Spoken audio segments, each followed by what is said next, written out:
이 자산운용 관점에서 예. 비트코인 투자해야 되는 이유, 그러니까 이거 굉장히 해야 되나? 적어도 뭐 조금은 해야 되나? 이런 거에 대한 의문을 많이 가지세요. 근데 네. 약간 좀 불안함, 확신이 네. 없다 보니까 그걸 실행으로 못 옮기시는 분들이 많은데 네.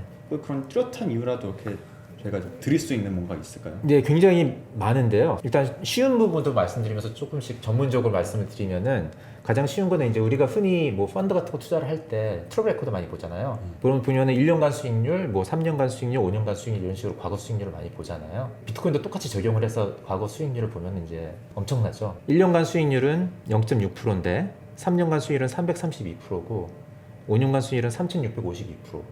가면 갈수록 더 높아져요. 그 다음에 두 번째로는 금 같은 경우에 지금 시가총액을 보면은 지금 한 10조 달러 정도 돼요. 그런데 이제 이게 2004년 정도? 그 정도였을 때 한 2조에서 3조 달러였어요. 4배가 된 거거든요. 16년 사이에. 가장 큰 이유 중에 하나가 뭐였냐면은 금 ETF가 이제 2004년에 처음으로 등장을 합니다. 그러면서 굉장히 투자하기 쉬워진 거죠. ETF가 등장을 하면서. 가치저장 수단으로서 주식이나 채권이나 뭐 부동산 이런 데에다가 넣었던 돈들이 이쪽으로 많이 몰리기 시작한 거죠. 같은 식으로 비트코인에 대해서 생각해 볼 수가 있어요. 여기서 일부가 비트코인으로 온다면은 이게 한국에서만 일어나는 게 아니고 전 세계적으로. 그렇죠. 그러면 이 시가총액이 어떻게 될지 한번 생각해 볼 수가 있는 게 하나 있고요. 개인적으로 뭔가 이렇게 끄적끄적 계산한 건 있어요. 제가 끄적끄적 한 거니까 뭐 맞지 않을지 모르겠지만은 숫자가 중요합니다. 숫자가 중요해요. 그럼 예를 들어서 이런 거죠. 뭐 지금 금의 시가총액의 2% 비트코인으로 넘어온다 치면은 US 달러로 16,000불이 돼요. 세계 주식 이제 2%만 넘어온다 치면은 비트코인 가격이 81,000불. 예. 지금 얼마죠? 비트코인 가격이 예, 지금 9,000불. 지금 9,000불 정도. 예. 10배 가까이 되는 거죠. 9배. 그리고 세계 통화량 2%만 넘어온다 치면은 10만 불 정도 됩니다. 자산 배분적인 부자들이 1%만 비트코인에 투자하는 방식을 되게 많이 이제 추종을 하고 있다고 하더라고요. 예. 그러니까 사실 그 정도면 2% 가능하지 않을까 예. 이런 생각은 좀 개인적으로 들긴 하네요. 예, 맞습니다. 그래서 뭐 2%라는 가정이 막 허무맹랑한 숫자인 것 같지는 않고 비트코인 시가총액의 업사이드 포텐셜은 굉장히 크다고 얘기할 수 있는 거죠. 사실 ETF가 그 상징하는 게 네. 금융 상품화가 됐을 때 네. 그러니까 그 자산에 바로 직접 투자하는 게 아니라 예. 그 증권사나 운용사나 예. 우리가 흔히 그냥 일반인들이 흔히 접할 수 있는 금융사를 통해서 일반인들도 투자할 수 있는 접근성이 높아졌다라는 맞습니다. 그런 이야기인 거죠. 맞습니다. 맞는 거죠. 예, 그러면 예. 어떻게 보면 제도권 안으로 들어오느냐 마느냐 이게 또 하나의 터닝 포인트가 될 수 있겠다는 생각이 예, 드네요. 맞습니다. 예. 그래서 네. 제도권화하기 위해서 여러 가지 노력들이 각 나라에서 지금 이루어지고 있죠. 네. 미국도 그렇고 한국도 네, 그렇고. 네. 모든 인류는 성장이 어느 정도 멈췄을 때 새로운 신대륙을 찾기 위해서 떠나는데 지금 우리 지구상에서 남아있는 신대륙은 없고 이거는 화성으로 가는 테슬라 아니면 디지털 세계로 가는 비트코인이다 뭐 네. 이렇게 좀 이렇게 보이기도 하네요.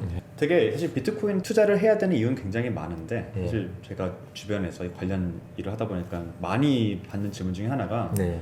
뭐 투자해야 되냐는 거예요. 예. 사실 저도 길게 말하기도 어렵고 하니까 네. 탑5 하면은 그게 예.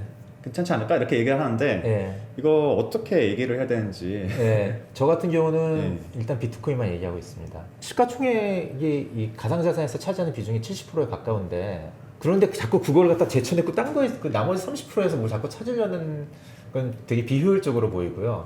그러니까 이미 비트코인만 가지고도 엄청난 효과를 볼 수 있기 때문에 예, 굳이 막 그 나머지 30% 안에서 막 뭐를 찾으려고 하는 그 노력 대비 얻는 효과는 별로 없을 것 같아요. 네, 근데 저도 이제 공식 플랫폼의 입장으로서 물론 비트코인 같은 경우에는 그래도 어느 정도 많은 사람들이 공감하고 있는 상승 포인트가 있는 건 맞는 것 같고 또 한편으로는 저도 그런 질문을 많이 받거든요. 저도 이제 전통 금융 쪽 기자를 오래 하다가 이제 이쪽으로 넘어오게 된 건데 그러면 내가 가지고 있는 돈이 일반인으로서 얼마 되지 않는데 이제 여기서 코인 시장에 100만 원만 딱 넣을 거야. 그러면 비트코인 넣어, 이더 넣어? 이렇게 물어보거든요. 그렇죠. 그쵸. 그래서 사실 딱 그런 사실은 비트코인은 코인 시장 1등주, 이더리움은 코인 시장 2등주, 3등부터는 누군지 모르겠음. 막 이런 식인데 사실은 조금만 더 안으로 들어가 보면 되게 큰 대장주인 삼성전자와 큰 대장주인 셀트리온이 완전히 속성이 다른 것처럼 사실은 비트코인이랑 이더리움도 완전히 속성이 다르다라고 이제 저도 조금씩 알아가고 있는. 비트코인은 탈중앙화된 방식으로 가치를 이동시킬 수 있게 만들었던 그 개념을 완전히 처음 만들어낸 플랫폼. 그리고 2008년도에 그 리먼 사태 금융위기가 왔을 때 이제 양적 완화를 너무나고 각국 중앙은행에서 많이 하게 됐을 때 거기에 어떻게 약간 반대되는 개념으로, 그리고 중앙화된 창시자가 지금 현재 운영을 하고 있지 않고 만들어진 코드 그대로 쭉 가고 있어서 이거를 변경하는 게 불가능하잖아요. 정말 세상에 없었던 그런 플랫폼이 나왔던 거라고 본다면, 그 다음으로 사람들이 이든 코인으로 알고 있는데 이제 이더리움 같은 경우에는 스마트 컨트랙트라고 하는 그 개념을 처음 이제 스마트 컨트랙트. 만들어서 블록체인 위에서 온라인에서 있을 수 있는 모든 새로운 것들을 다 미러링해서 블록체인으로 올릴 수 있게끔 그 개념을 처음 소개한 플랫폼이라고 보시면 될 것 같아요. 이제 비탈릭이라고 하는 이더리움을 만들어낸 또 아이콘이 있고, 또 이더리움 재단을 통해서 사실 합의를 어느 정도 이루어낼 수 있는 중앙화된 기관이 어느 정도는 좀 있다고 볼 수가 있는 것 같고요. 근데 사실 뭐 볼 수 있는 것 개인적인 말씀을 드리자면은 네네. 엄청난 대폭락장을 갖다가 다 때려맞은 사람으로서 이 없어질 거에 대한 두려움이 굉장히 강하더라고요. 네. 그래서 기왕이면은 네. 큰 놈한테 가자.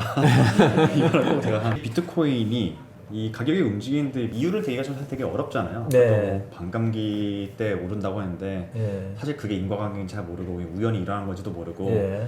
이 가격에 대해서 이 비트코인의 밸류에이션, 예. 펀더멘탈을 어떻게 측정하느냐, 예. 사실 그거에 대해서 답이 없다고 생각하거든요. 예. 여러 가지 방법이 제시되어 왔었는데 아직 뭐 이거다 하고 딱 뭔가 자리를 잡았다고 얘기하기는 좀 이른 시점은 있으나, 최근 요 1년 사이에 굉장히 많이 화두가 되고 있는 스탁 투 플로우라는 모델인데, 스탁 투 플로우라는 게 귀금속을 트레이딩하는 런던의 뭐 금 트레이더들 사이에서는 이미 어느 정도 알려져 있던 방식이거든요.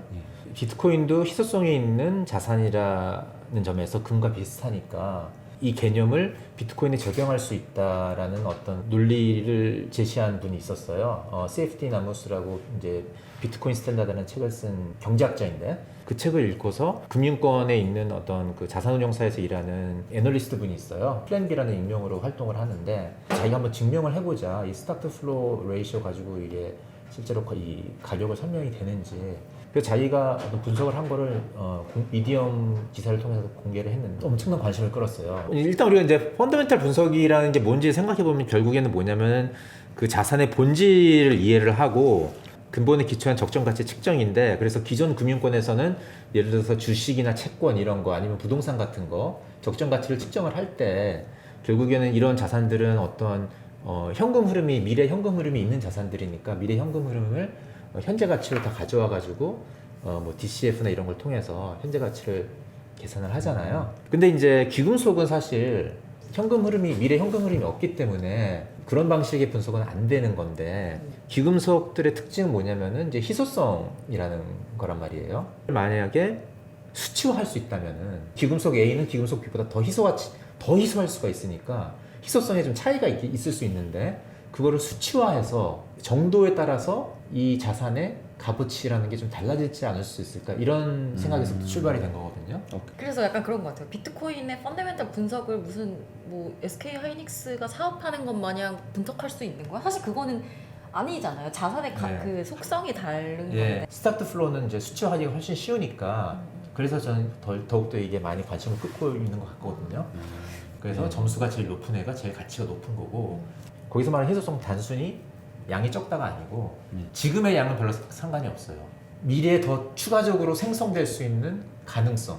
수치화할 수 있는 방법 중에 하나가 뭐냐면은 공급 증가율이에요. 그러니까 예를 들어서 금을 예로 들면은 연간 생산량의 금은 3,500톤이고 다이아몬드는 150톤이고 은은 25,000톤이고 그래요. 꽤 많이 나오네요. 그 이것만 보고 따지면은 어느 게 가장 희소성이 있어 하면은 가장 적게 되는 게 플래티넘이니까 플래티넘이라고 얘기할 것 같잖아요.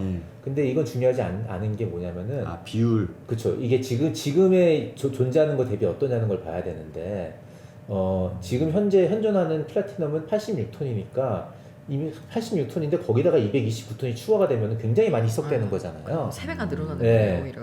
근데 금 같은 경우는 5,000년 동안 엄청나게 장시간 동안 이게 체결이 되었기 때문에 체결된 양이 굉장히 많아요. 19만 톤.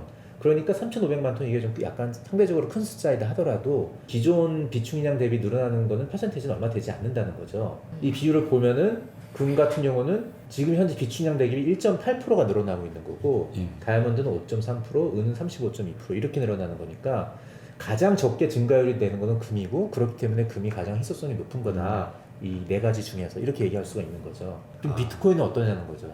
작년에 이 반감기 전 2019년에 1년에 저만큼 체결됐어요. 지금은 이만큼 저만큼 있어요. 1,800만. 그건 3.6%예요. 근데 이건 작년 얘기고 반감기가 왔잖아요.